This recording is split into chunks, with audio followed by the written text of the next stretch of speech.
I am not धुरिंग बेटा देखो ना बच्चा हाय करो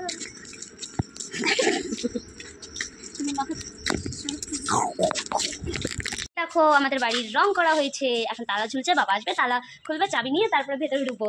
আর আমরা সবাই চলে এসেছি আমাদের হোম ট্যুর করতে, তাই না? ওখানে তো ভেতরটা না আরও সুন্দর লাগছে, বাইরে থেকে একটুখানি দেখাই। দেখো সুন্দর, ভেতরটা আরও এখন সুন্দর লাগছে। আগে যতটা সুন্দর লাগছিল কালারের জন্য বেকার মার্কা লাগছিল, এখন আরও ভালো লাগছে। গাইস আমরা ব্যাগ ভর্তি ম্যাঙ্গোস নিচ্ছি, এই ছিঁড়ে গেলে পুরি বাবা মাগো হাত ছুটে যাচ্ছে। ওই দেখতাম ভালো না। সো গাইজ দেখতেই পেলে আমরা প্রথমে চলে গেছিলাম দুপুরের দিকে আম বাগানে আম তুলতে। তো আম ছেঁড়া তো হয়ে গেছিলো, বাড়ি নিয়েও চলে গেছি। তারপরে কিন্তু আমি বিকালে পড়াতে এসেছিলাম, আর হঠাৎ করে পড়াতে এসেই জানতে পারি লক্ষ্মী ঠাকুর কিন্তু এসছে এই বাড়িতে।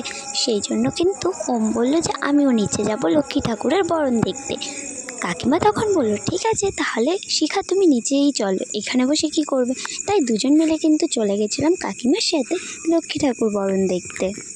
তো এদিকে কিন্তু কাকিমারা সব কিছু সাজিয়ে গুছিয়ে নিয়ে যাচ্ছিলো, আর কাকিমাকে প্রতিদিন শাড়িটা আমি পরিয়ে দিই, কারণ কাকিমা বলে কাকিমার নাকি শাড়ি পরতে একটু প্রবলেম হয়, তাই কাকিমাকে কিন্তু আমি শাড়ি পরতে হেল্প করি। আর এদিকে ওম আর আমি দাঁড়িয়েছিলাম দূরে, আর কাকিমারা কিন্তু এদিকে ঠাকুরকে প্রণাম করে বরণ শুরু করছিল।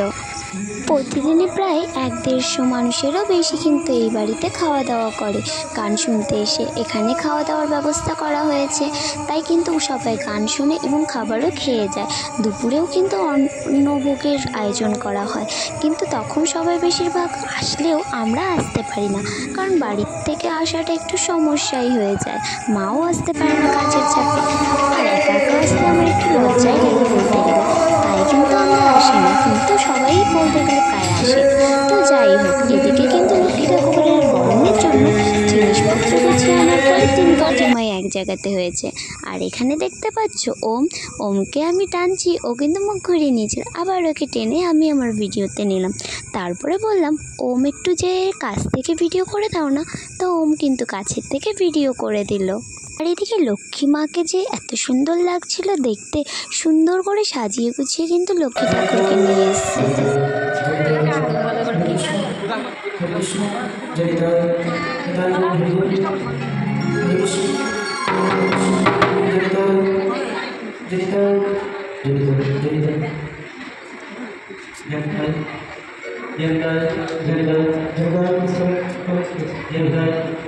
আর এই ছিল আমাদের কিন্তু জগন্নাথ ঠাকুরেরা।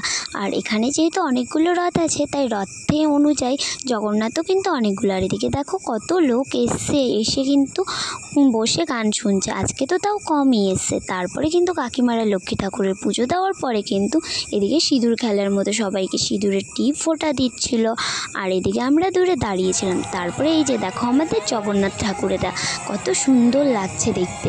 আমি হয়তো অল্প অল্প দেখেছি, আর ফোনে আমার ভালো ছবি আসে না দেখে অতটা কিন্তু ভালো লাগছে না। এক্স্যাক্টলি কিন্তু অনেকটা সুন্দর দেখতে, আর দেখো কতটা জায়গা জুড়ে আছে। তারপরে কিন্তু মা লক্ষ্মীকে আবার নিয়ে যাচ্ছিল, উনি নাকি ভাই বাড়িতে ঘুরতে এসছে, এটাই হলো রিচুয়াল, আর প্রত্যেকবারই কিন্তু আসে। তো যাই হোক, ঠাকুর নিয়ে চলে যাওয়ার পরে যেহেতু পুজো কমপ্লিট হয়ে গেছে, তাই ওম আর আমি কিন্তু আবার চলে যাচ্ছি উপরে ওমকে পড়াতে। সো আজকের ভিডিওটা এতটুকুই, দেখাচ্ছে নেক্সট ভিডিও।